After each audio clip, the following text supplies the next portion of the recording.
Welcome to 15-Minute Theatre, the only review show that squeezes a whole production into 900 seconds. The date is Wednesday, the 25th of September, 2024, and they have just been to see 101 Dalmatians. Open the house.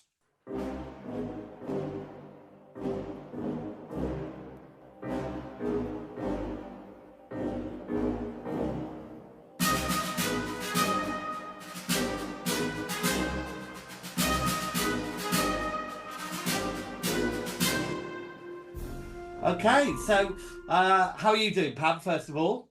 I'm very good, thank you. Very good indeed. And Louise, Yes, thank you for coming on the show. no problem. Are you a theatre goer? Occasionally, I wouldn't say I'm a theatre goer. Okay, Special well, occasions. Oh, right. So, talking of special occasions, the disclaimer: you're Pamela's mother. Is that right? Yes, that's correct. And you went on a special family outing yesterday to see. 101 Dalmatians, starring Corrie's own Kim Marsh. All right. So, let me give you a few facts about it. All right. So, it was written by Douglas Hodge, musical director Lee Thompson, choreographer Lucy Hurd, designer Jimmy Grimes, director Bill Buckhurst. It was at Liverpool Empire Theatre, and as Pam just said, it starred Kim Marsh as Cruella de Vil, Jessie Eland, is it? Eland? As Danielle, Linford Johnson as Pogo, Bongo. and Emma Thornett as Purdy. Right, so I didn't actually go to see this, so I'm going to be relying on you guys to fill me in a bit. So, Pam, could you give us a little synopsis? What's it about? Well, it's based very strongly on the Disney classic 101 Dalmatians. Obviously, it's changed quite a bit, so it doesn't have any of the Disney music in it. It has its own musical track.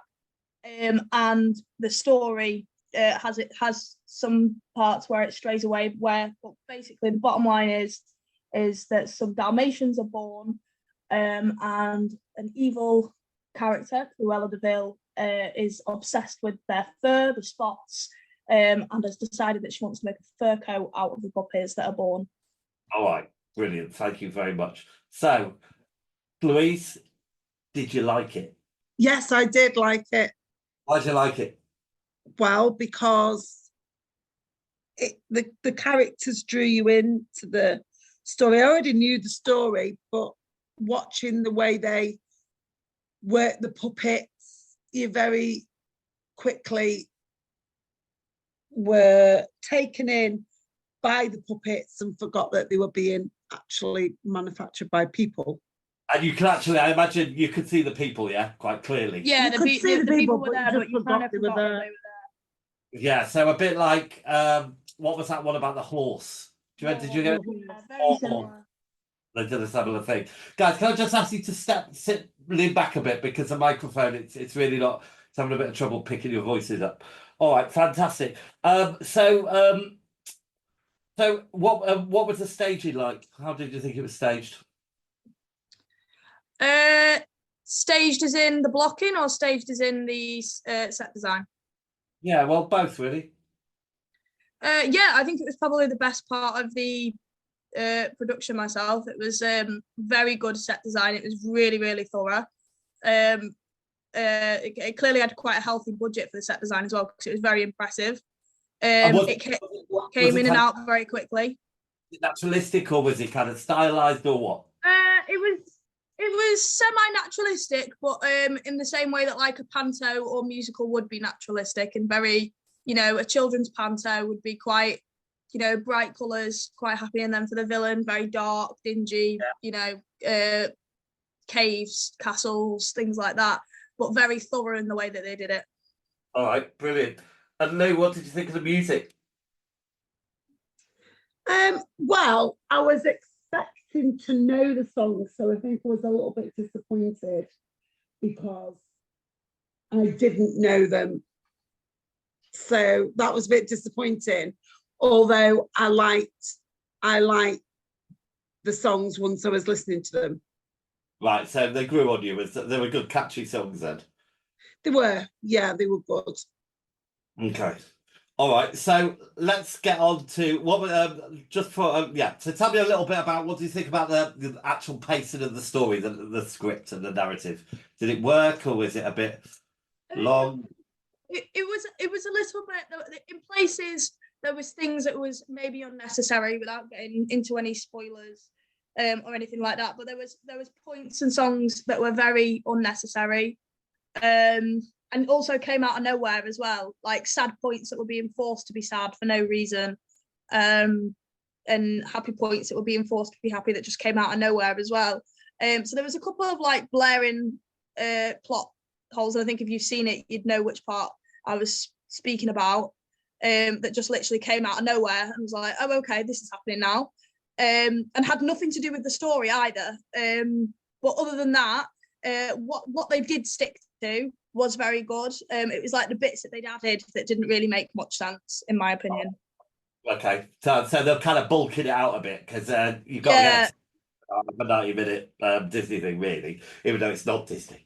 Exactly, and it was one of the longest intervals I've ever had as well. It was a really long interval. All right, well, we'll get on to that in our audio antics section. So let's just go through the main players. Kim Marsh from what was that? What were they called?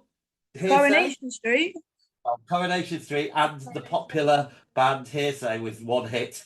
What did you think of her? She was very good. She was very good. She was definitely the standout in the cast, hands down, easily. It was a very good performance. The only thing I would say, which I don't think is her fault, is that sometimes in her songs, when she wasn't belting or like getting the higher notes, you couldn't hear her at all. It was like, but I think that was more of a sounding issue, because I got that with a lot of the cast, that like I couldn't really understand what they were saying in some of the songs. The sound was a bit poor. Okay. Unless things were being shouted or belted. The thing with Kim Marsh, I've always thought she's quite charismatic. She's quite likable. You know, she was very likable. Louise? Yeah, she was. Yeah, she was very good. What about the others? Anyone stand out? Anyone you didn't like or thought was just okay? I felt the two roles of the two humans who own the dogs was maybe a little bit lacking, but maybe it was because it was very much it felt like a very heavily inspired panto piece, so it didn't really feel like it was for me. If it was my 5-year-old Caitlin watching it, she probably would have thought this is great. Yeah. I can understand it. It's very clear. For me, as an audience member, by their two performances, I felt slightly patronised, but then I don't think I was the targeted audience. So, but whereas via Kim Marsh and also the two gentlemen who played the Stooges, or her nephews, they were, I didn't feel patronised by their performance as much, because it felt like your standard villain performance where, you know, it was fun, charismatic, and like jokes for everybody. So I was drawn more to that. All right. So, Louise, was there any bits you didn't like? Well, I didn't like it when the runt of the litter nearly died. Oh, that was very sad. That was the bit that I was talking about that was absolutely unnecessary. It completely came out of nowhere. And all right, I'll go on. And what will be each of your standout moments? What's your favourite bit? Well, I don't know. Are we allowed to say the standout moment, because it's a bit of a spoiler? Well, it's definitely the standout moment of the whole show, hands down. Well, we'll give you a spoiler at the end. Yeah, the end. It's both everybody's standout moment. Is it like a surprise twist or something? It's not a twist. It's just something. It's just very real. Right. Okay. All right. So I'm sure people can work that out. But okay. So I think I know where you're going. All right. Fantastic. Thank you very much. So what we're going to do, we're going to take a break, and when we come back, we shall score it.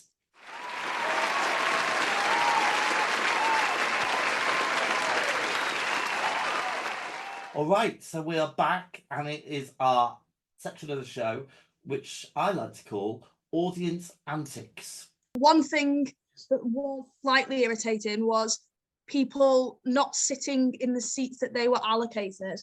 All the way through the performance, from start to finish, there was ushers and staff members Coming coming with in with torches. torches through all of the seats and going, "You're in the wrong seat. You need to come down. These are in your seats."